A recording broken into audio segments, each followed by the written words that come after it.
In this video I'm going to show you how to flip or mirror an image in Canva. It is very easy. Create a new design by clicking on Create Design. Once you are there, then you can click on Social Media, for example. Let's say we would like to make a Facebook post. So select that one, and now we are going to add an image.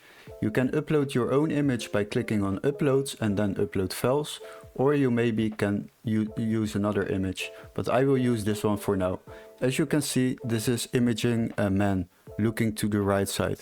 If you would like to mirror or flip this image, then just click on the image, and after that you see an option Flip.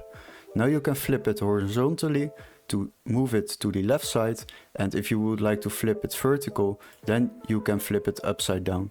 And that is how you flip or mirror an image in Canva.